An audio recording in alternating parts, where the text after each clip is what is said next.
অনুযায়ী চলার চেষ্টা করেন।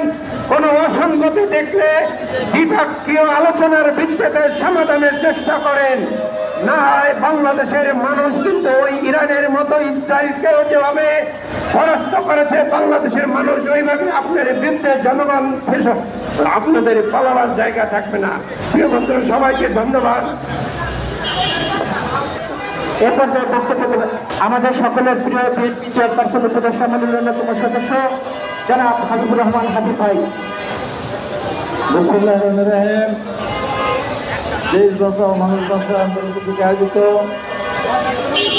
ভারত থেকে পুতিনের প্রতিবাদে আয়োজিত আজকের এই সমাবেশের সভাপতি আমার অত্যন্ত স্নেহধন্য জনাব রিপন, আজকের অনুষ্ঠানের প্রধান অতিথি কেন্দ্রীয় সংসদের ভাইস চেয়ারম্যান সাবেক সংসদ সদস্য সাবেক শামসুর বিদু ভাই, রান ফারুক রহমান সহ সম্মানিত প্রিয় ভাই, আসসালামু আলাইকুম। রিপন আজকে যে বিষয়ে এই প্রতিবাদ সমাবেশ ডাক দিয়েছে, আমি রিপনকে বলবো, রিপন তুমি আর একটা অনন্ত বিলম্বে আর একটা পুষ দিনের জন্য তুমি আরেকটা প্রোগ্রাম করো।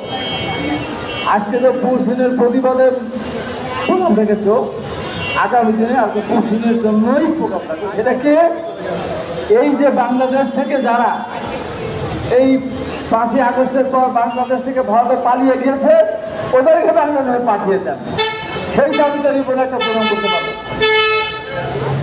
ঠিক আছে, যারা বাংলাদেশ থেকে ভারতে পালিয়ে গিয়েছে 5ই আগস্টের পর, ওখানে বহু ষড়যন্ত্র করছে, তাদেরকে পাঠিয়ে দেওয়ার জন্য একটা আমাদের এখানে কর্মসূচি দরকার।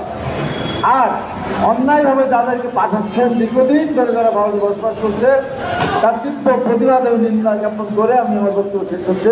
আপনাদের সবাইকে ধন্যবাদ। আসসালামু আলাইকুম।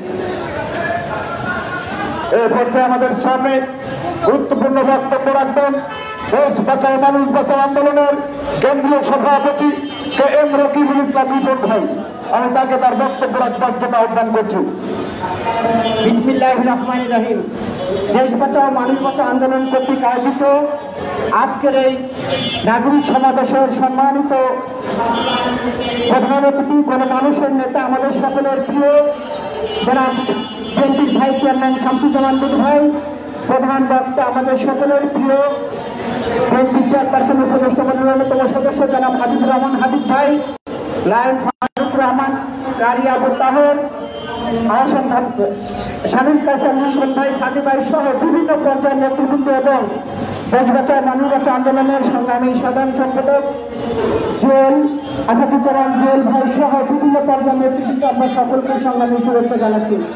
বন্ধুরা, আপনারা জানেন যে আমাদের আজকের এই প্রোগ্রামে অনেকেই বক্তব্য দেওয়ার কথা ছিল, আমরা বক্তব্য দেওয়াতে পারিনি। প্রকৃতির আবহাওয়ার কারণের জন্য আমরা দুঃখ প্রকাশ করছি।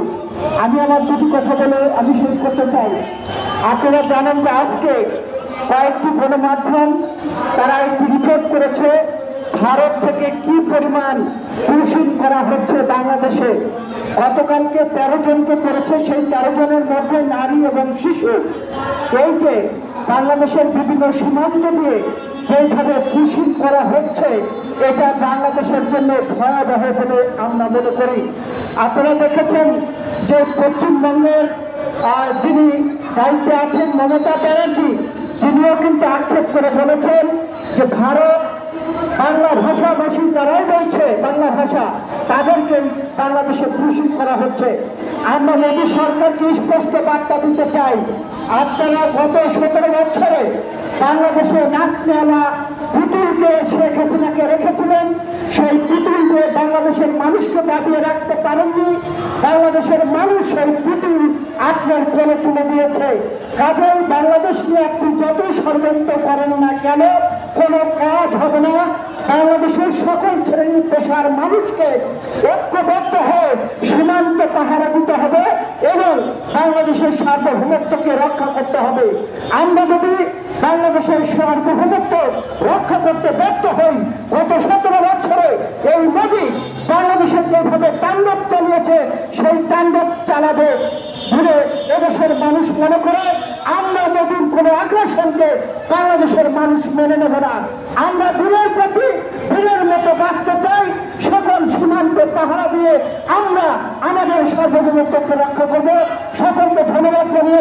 আমার কথা শেষ করছি।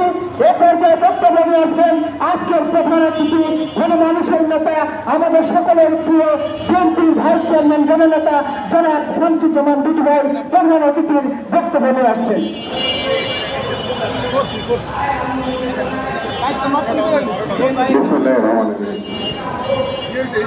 আজকের এই সমাবেশের সম্মানিত সভাপতি, দেশ বাঁচাও মানুষ বাঁচাও আন্দোলনের সভাপতি, নির্যাতিত জননেতা জনাব সম্মানিত আজকের বিশেষ অতিথিবৃন্দ, সাংবাদিক বন্ধুরা,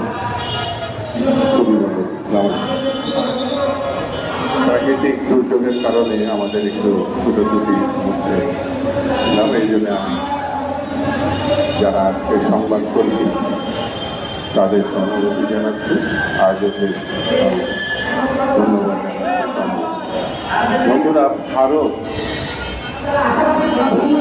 রাষ্ট্র হিসাবে আমরা বলেছি, ভারত স্বাধীনতা যুদ্ধের সময় আমাদেরকে সাহায্য করে।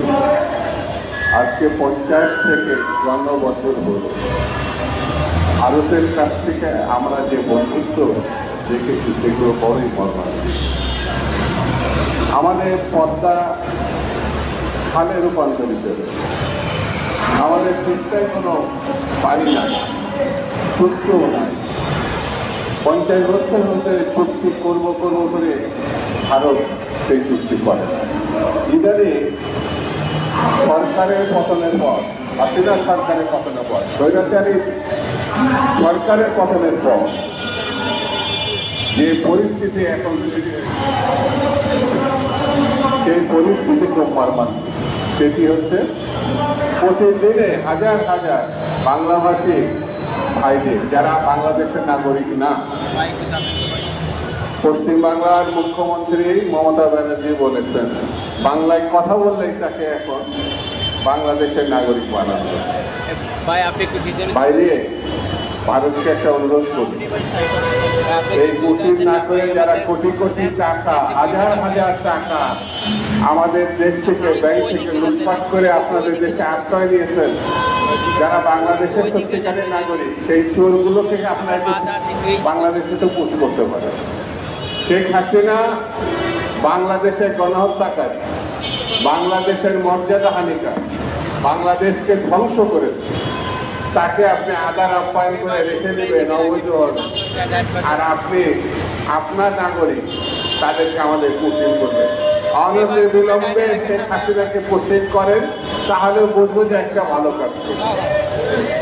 কারণ তার বিচার হওয়া দরকার, শেখ হাসিনার বিচার হওয়া দরকার, না হলে বাংলাদেশে গণতন্ত্র প্রতিষ্ঠার পথ সুগম হবে না। এই কারণে সব থেকে বড় হত্যাকারী হচ্ছে শেখ হাসিনা, স্বৈরতন্ত্রের পূজারী।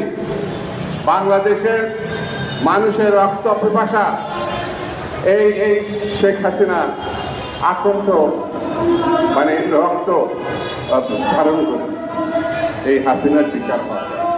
তাকে আপনি কোলে করে বসে থাকবেন, আর আপনার বাংলাদেশের নাগরিক বলে বাংলাভাষীদেরকে আমাদের দেশে পুষ্টিং করবেন, এটা মেনে নেওয়া যায়। পানি দেন, আমাদের যারা অর্থ এই দেশটিকে লুটপাট করেছে সে অর্থ ফেরত পাঠান, হত্যাকারীকে ফেরত পাঠান।